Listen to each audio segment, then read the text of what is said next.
Hello student, hi, this is Pallavi. So today we are going to start a new chapter that is government budget. So let's start. देखो government budget क्या है। जैसे आम हमारे घरों का budget होता है जिसमें हम डिसाइड करते हैं कि आने वाले एक महीने में या एक हफ्ते में हम कितना खर्चा करेंगे और कहाँ कहाँ से हमारे पास कुछ इनकम आएगी ताकि हम उसमें से कुछ एक्सपेंडिचर करें। तो उसी वैसे ही हमारे गवर्नमेंट का एक बजट होता है। हम अपनी फैमिली के लिए बजट बनाते हैं, वैसे ही गवर्नमेंट के लिए ये इंडिया एक क्या है फैमिली, तो वो पूरे इंडिया के लिए क्या बनाता है, एक बजट बनाता है जिसमें वो ये डिसाइड करता है कि आने वाले एक साल में कितने एक्सपेक्टेड एक्सपेंडिचर करने हैं उस इकोनॉमी में और कितनी उनकी रेवेन्यू रिसिप्ट होगी और कैपिटल रिसिप्ट होगी। तो वो स्टार्ट करने से पहले तो मैं आपको बताती हूँ कि कितनी पॉलिसीज होती हैं। हमारी दो पॉलिसी हैं, एक है मॉनेटरी पॉलिसी और एक है फिस्कल पॉलिसी। मॉनेटरी पॉलिसी क्या है, कौन रेगुलेट करता है मॉनेटरी पॉलिसी को? रिजर्व बैंक ऑफ इंडिया, जो हमारा क्या है सेंट्रल बैंक है। क्या करता है इसमें होता क्या है, control the money supply of the economy bye CRR, SLR, repo rate and many more rates. ठीक है, तो RBI जो है वो मॉनेटरी पॉलिसी को बनाता है और उस मॉनेटरी पॉलिसी से क्या होता है, हमारी इकोनॉमी में मनी सप्लाई कंट्रोल होती है। और वो कैसे कंट्रोल होती है, RBI ये रेट डिसाइड करता है कितना हमारा कैश रिजर्व रेशियो होगा, स्टैच्यूटरी लिक्विडिटी रेशियो होगा, रेपो रेट होगा, रिवर्स रेपो रेट होगा। ठीक है, और इन सब से हमारी इकोनॉमी में मनी सप्लाई कंट्रोल होती है कि कब इकोनॉमी में मनी सप्लाई ज्यादा करनी है और कब इकोनॉमी से वो मनी अब्जॉर्ब करनी है। दूसरी ओर हमारी एक और पॉलिसी है दैट इज फिस्कल पॉलिसी, जो कि कौन रेगुलेट करता है, गवर्नमेंट। और ये फिस्कल पॉलिसी हमारी क्या है, गवर्नमेंट बजट है। ठीक है, इस फिस्कल पॉलिसी में होता क्या है, इसमें भी एक स्टेटमेंट है जिसमें ये डिसाइड किया जाता है कि आने वाले एक साल में कितने एक्सपेक्टेड एक्सपेंडिचर होंगे और एक्सपेक्टेड रिसिप्ट होंगी जो कि आने वाले एक साल में करे जाएंगे।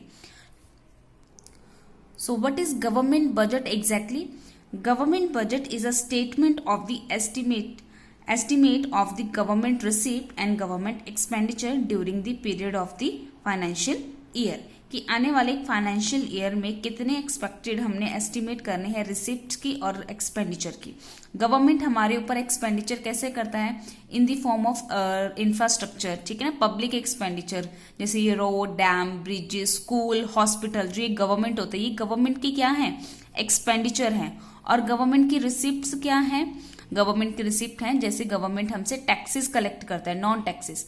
गवर्नमेंट जब भी खर्चा करता है उसके लिए गवर्नमेंट हमेशा न्यू करेंसी प्रिंट नहीं करता। वो खर्चा कैसे करता है, हमारी ही इकोनॉमी से वो जो मनी है, पैसा है, रेवेन्यू क्या करता है, कलेक्ट करता है और उन्हीं पैसों से वही हमारे ऊपर ही क्या कर देता है, वो खर्च कर देता है। जैसे हमारे साथ है, हम इनकम अर्न करते हैं, हम सैलरी पर्सन है तो हम अपना जो सैलरी अर्न करते हैं उसी से ही हम क्या करते हैं, एक्सपेंडिचर करते हैं। ये हम अपने घर का या अपनी फैमिली का बजट बनाते हैं। वैसे ही गवर्नमेंट इकोनॉमी से रिसिप्ट लेता है, रेवेन्यू लेता है वो, और उन्हीं रेवेन्यू में से वो हमारे ऊपर एक्सपेंडिचर कर देता है।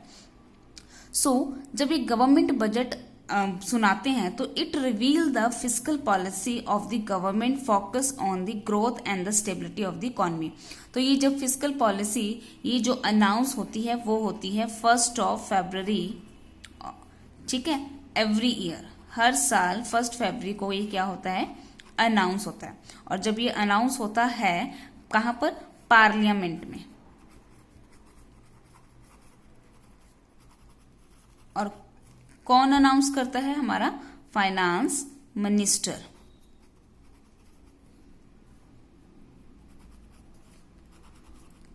ये हमारा बजट अनाउंस करता है। जैसे 2020-21 का जो बजट है वो किन्होंने अनाउंस किया, हमारे फाइनेंस मिनिस्टर कौन है, निर्मला सीतारमन। तो इन्होंने एक साल का बजट बनाया और पार्लियामेंट में 1 फरवरी को अनाउंस किया। पहले ये 28 फरवरी that is last day of February को अनाउंस होता था। ठीक है, लेकिन मोदी एडमिनिस्ट्रेशन ने इसको चेंज करके 1 फरवरी, क्योंकि इट टेक 2 मंथ्स, इसको ये सिर्फ अनाउंस होता है पार्लियामेंट में, देन इसमें टाइम लगता है इस बजट को पास होने में। ठीक है ना, 1 से 2 महीने लगते हैं ताकि ये 1 अप्रैल से क्या हो जाए, इम्प्लीमेंट हो जाए। मतलब it take 2 month to pass in the parliament.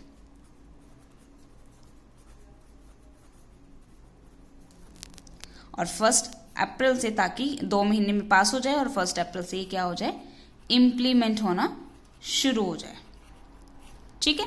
So government budget जो बनाता है वो जो फाइनेंस मिनिस्टर है वो 1 फरवरी को अनाउंस करता है, और वो गवर्नमेंट बजट ही क्या है, एक तरीके से हमारी फिस्कल पॉलिसी है।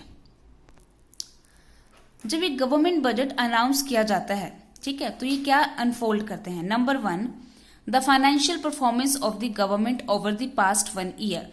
जो पिछले साल गवर्नमेंट बजट बना होगा, ठीक है ना, वो जब इम्प्लीमेंट हुआ होगा, देन उसमें क्या हमने हमारी जो अचीवमेंट्स और हमारे जो फेलियर्स है वो अनाउंस किया जाता है कि पिछले साल हमारी ये अचीवमेंट्स और ये हमारी कमियां रही जो भी है। And the financial program and policy of the government for the next 1 year. मतलब अगर 2020-21 का जो finance minister that is Nirmala Sitharaman ने बजट सुनाया होगा, तो पहले तो उन्होंने अपनी पास्ट परफॉर्मेंस पिछले 1 साल में जो गवर्नमेंट बजट में हुआ वो उन्होंने रिवील किया होगा कि क्या क्या अचीवमेंट्स रही हमारी।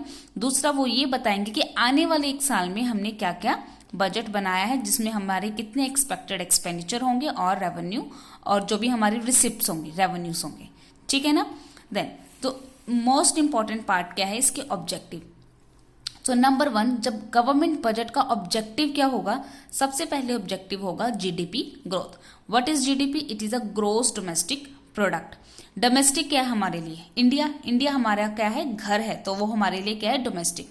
तो इंडिया में जितनी भी गुड्स एंड सर्विसेज प्रोड्यूस्ड होते हैं उनके मार्केट प्राइस को हम क्या बोलते हैं, ग्रोस डोमेस्टिक प्रोडक्ट। सो हमारी जीडीपी की ग्रोथ, यही हमारे गवर्नमेंट बजट का सबसे प्रिंसिपल ऑब्जेक्टिव होता है कि हमारा एक्सपेंडिचर, हमारा जो बजट है वो इस तरीके से बने कि गवर्नमेंट में इकोनॉमी में प्रोडक्शन कंटिन्यूस रहे। ठीक है ना, प्रोडक्शन होती रहेगी तो इकोनॉमी में मनी फ्लो होगा, इनकम जनरेट होगी, लोगों का स्टैंडर्ड ऑफ लिविंग बेटर होगा। सो प्रिंसिपल ऑब्जेक्टिव कैसे है, by making a public investment on infrastructure. ठीक है, गवर्नमेंट कैसे इकोनॉमी में प्रोडक्शन कंटिन्यूस रखेगा, कैसे एम्प्लॉयमेंट जनरेट करता रहेगा, बाय पब्लिक इन्वेस्टमेंट। जैसे ये road, dam, bridges, school, hospital, ये जो बनते हैं वो क्या है, पब्लिक एक्सपेंडिचर है। ये कोई प्राइवेट नहीं करता, ये गवर्नमेंट खर्चे करती है, और जब गवर्नमेंट ऐसे खर्चे करती है तो इकोनॉमी में प्रोडक्शन स्टार्ट होती है। ठीक है ना, इससे इकोनॉमी में एम्प्लॉयमेंट जनरेट होता है, लोगों के घरों में इनकम आती है, इनकम जनरेट होती है, फिर वो डिमांड क्रिएट करते हैं। ठीक है। Number 2, by inducing private investment through the tax rebate and subsidy. और जब अब देखो पब्लिक जो इन्वेस्टमेंट होती है इंफ्रास्ट्रक्चर पे, वो प्राइवेट लोग तो कर नहीं सकते क्योंकि ह्यूज इन्वेस्टमेंट होती है। सो गवर्नमेंट प्राइवेट इन्वेस्टमेंट कैसे इनकरेज करते हैं, through the tax rebate and the subsidy. वो कैसे करेंगे, आपको टैक्स रिबेट दे देंगे कि आने वाले 5 साल में या इतने साल का आप टैक्स कम पे करोगे अगर आप इसमें इन्वेस्टमेंट करोगे। सब्सिडीज दे देंगे। सब्सिडीज क्या होती है, फाइनेंशियल असिस्टेंस होती है, फाइनेंशियल हेल्प होती है जो गवर्नमेंट करता है। ठीक है। सो सबसे मेन ऑब्जेक्टिव रहता है GDP growth. Second is balanced regional growth. अब बैलेंस्ड रीजनल ग्रोथ कैसे होगा, हमारी इकोनॉमी में बैकवर्ड एरियाज भी हैं, ठीक है ना, और बहुत एडवांस एरिया भी हैं। So by focus on the development of backward region, क्योंकि जो बैकवर्ड रीजन है वो बहुत अंडर डेवलप्ड है। ठीक है, वहां पर स्कूल, हॉस्पिटल की बिल्कुल भी फैसिलिटी नहीं है। तो गवर्नमेंट का बजट जो होता है वो इसमें फोकस करता है कि एकदम से बैलेंस रहे, जो बैकवर्ड एरिया है वो भी बाहर निकल के आए। ठीक है। सो कैसे, नंबर 1, लिबरल टैक्स लॉ, वहां पर टैक्स जो लॉ है वो लिबरल मतलब फ्री कर देंगे। एंड इस्टेब्लिशमेंट ऑफ सेज मतलब स्पेशल इकोनॉमिक जोन। अब गवर्नमेंट करेगी क्या, गवर्नमेंट किस एरिया को क्या बना देगी, स्पेशल इकोनॉमिक जोन घोषित कर देगी, और गवर्नमेंट बोलेगी कि इस एरिया में अगर आप इन्वेस्टमेंट करोगे तो हम आपको क्या देंगे, लिबरल टैक्स लॉ। आने वाले 5 साल में 5 ईयर तक आप टैक्स से एग्जम्प्टेड हो। आप इस एरिया में इन्वेस्टमेंट करके जो भी प्रॉफिट कमाओगे, आप 5 साल तक कोई भी टैक्स मत देना। वो सारा का सारा जो प्रॉफिट होगा वो किसका होगा, उस प्राइवेट एंटरप्रेन्योर का होगा जिसने यहाँ पर इन्वेस्टमेंट करी है। ठीक है। प्लस वो क्या करेंगे, सब्सिडीज देंगे।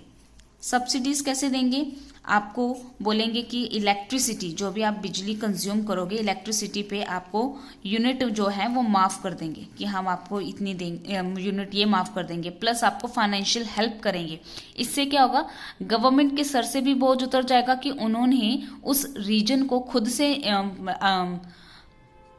डेवलप ना करते हुए उन्होंने किसी और से डेवलप करवाया, बस उनको क्या दे दी, कुछ उन्होंने उनको टैक्स में रिबेट दे दी, ठीक है ना, लिबरल टैक्स कर दिया और उनको सब्सिडीज दे दी। सो दूसरा, वो गवर्नमेंट बजट में ऐसा सब कुछ अनाउंस करते हैं। And third is allocation of resources. अब गवर्नमेंट बजट के पास जो पैसा होता है, जो रिसोर्सेज होते हैं, वो उनको किस तरीके से खर्च करें।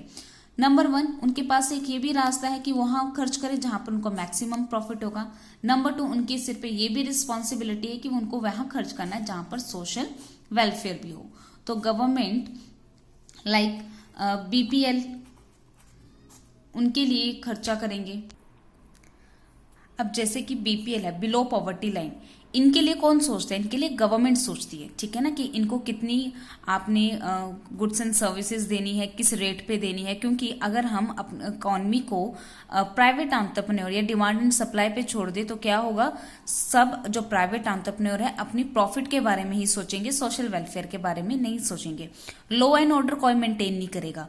तो गवर्नमेंट अपने रिसोर्सेज को इस तरीके से एलोकेट करती है ताकि सोशल वेलफेयर भी हो, इकोनॉमी का लॉ एंड ऑर्डर भी क्या हो, मेंटेन हो, एंड सो ऑन। देन है distribution of income and wealth. हमारी इकोनॉमी में जो डिस्ट्रीब्यूशन ऑफ इनकम है वो क्या है, हाईली स्क्यूड है, मतलब अनइक्वल है। जिससे हमारी इकोनॉमी क्या हो चुकी है, डिवाइड हो चुकी है। किसके बीच में, रिच एंड पुअर के बीच में। There is a gulf between the rich and the poor which is a very alarming fact. हमारे लिए बहुत ज्यादा क्या है, अलार्मिंग फैक्ट है। तो इसको कैसे हम रिकवर करेंगे, through budgetary policy solve the problem of economic divide by the taxation and the subsidies. इसको कैसे हम टैक्सेशन एंड सब्सिडी से इस जो गल्फ है रिच और पुअर के बीच में कैसे कम कर सकते हैं, by imposing a taxes on rich and giving the subsidy to the poor. मतलब हमारी इकोनॉमी में जो टैक्सेशन सिस्टम है वो कैसा है, टैक्सेशन सिस्टम जो है वो क्या है, प्रोग्रेसिव है। प्रोग्रेसिव का मतलब क्या है कि higher the income higher will be the tax rate, हमारा टैक्स रेट उतना ही क्या होगा, हाई होगा। And lower the income, tax rate भी क्या होगा हमारा, लोअर होगा। तो हमारे होता क्या है, टैक्स रेट हम इम्पोज करते हैं रिच पे और वही पैसा हम क्या कर देते हैं एज अ सब्सिडी किसको दे देते हैं, पुअर को। अब जैसे कि डिपो वगैरह है जहां पर राशन वगैरह मिलता है, वो जनरली किनको मिल दिया जाता है, पुअर लोगों को। जो मिडिल क्लास है, लोअर मिडिल क्लास है, वो उससे क्या करते हैं, उनका बेनिफिट उठाती है। वो क्या है, गवर्नमेंट की तरफ से एक सब्सिडी है, ठीक है। और वो गवर्नमेंट क्या करती है, रिच से पैसा as in the form of taxes वो चार्ज करती है और वही पैसा वो पुअर के ऊपर in the form of subsidy expend कर देती है। लाइक ओल्ड एज पेंशन, ठीक है, जो ओल्ड एज पेंशन है जनरली कौन लगवाता है अपनी ओल्ड एज पेंशन, रिच नहीं लगवाते, कौन लगवाते हैं, पुअर या फिर मिडिल पुअर ही लगाते हैं, मिडिल क्लास फैमिलीज और लोअर मिडिल क्लास लगाती है। तो वो टैक्स इम्पोज करते हैं रिच से और वही पैसा। Next is employment opportunity by investment in public enterprises. इससे क्या होगा, जो भी हमारा इंफ्रास्ट्रक्चर पे एक्सपेंडिचर होगा, रोड डैम ब्रिजेस पे, देन उससे क्या होगा, इकोनॉमी में एम्प्लॉयमेंट जनरेट होगी, ठीक है। And by provision of administrative services like MG NREGA, Mahatma Gandhi national rural employment guarantee act. इस एक्ट के तहत आपको 100 डेज ऑफ वो गारंटी क्या मिलेगा, काम मिलेगा। अगर आपको 100 दिन का काम नहीं मिलेगा तो आपको क्या मिलेंगे, वेजेस मिलेंगे फ्री ऑफ कॉस्ट, ठीक है ना। आपको 100 दिन के क्या मिलेंगे, वेजेस मिलेंगे। At last is economic stability. Stability का मतलब है कि इकोनॉमी में ना तो ज्यादा इन्फ्लेशन होगा ना ही डिफ्लेशन। इन्फ्लेशन का मतलब क्या होता है, महंगाई। महंगाई मतलब rise in the journal price level. जब बहुत ही प्राइस क्या हो जाता है, हाई हो जाते हैं तो इकोनॉमी में क्या हो जाता है, इन्फ्लेशन। और उसका ऑपोजिट क्या है, डिफ्लेशन। तो गवर्नमेंट बजट का मेन ऑब्जेक्टिव यही रहता है कि इकॉनमी में ना तो ज़्यादा महंगाई हो ना ही उसका ऑपोजिट, ठीक है, वो इकॉनमी क्या रहे, स्टेबल रहे। तो इस तरीके का गवर्नमेंट क्या बनाती है, बजट बनाती है। बाय क्या उसको ध्यान में रखते हुए, रेवेन्यू को, रेवेन्यू मतलब जो उनकी इनकम है, और अपने एक्सपेंडिचर को, कि ज़्यादा अगर गवर्नमेंट ने ज़्यादा एक्सपेंडिचर कर दिए तो इकॉनमी में क्या हो सकता है, मनी फ्लो बहुत ज़्यादा हो जाएगा। अगर एक्सपेंडिचर क्या हो गए, हाई हो गए, तो उससे क्या होगा, मनी फ्लो बहुत ज़्यादा हो जाएगा इकॉनमी में, और मनी फ्लो होने से इकॉनमी में क्या आ जाता है, इन्फ्लेशन। तो ये कीप इन माइंड रखा जाता है, ठीक है ना। और इकॉनमी में अगर ज़्यादा हमने रेवेन्यू जनरेट कर लिया इकॉनमी में, तो इकॉनमी में मनी फ्लो क्या हो जाएगा, कम हो जाएगा। मनी फ्लो यहाँ पर ज़्यादा हो जाता है, यहाँ पर कम हो जाएगा, जिससे इकॉनमी में क्या हो जाएगा, डिफ्लेशन। तो गवर्नमेंट बजट उस तरीके का बनाती है, ना तो ज़्यादा इकॉनमी से रेवेन्यू जनरेट किया जाए, ना ही इकॉनमी में ज़्यादा एक्सपेंडिचर किया जाए, क्योंकि अगर ऐसा होगा तो इकॉनमी में इन्फ्लेशन और डिफ्लेशन आने की क्या है, चांसेस है, ठीक है। So that's for all, thank you.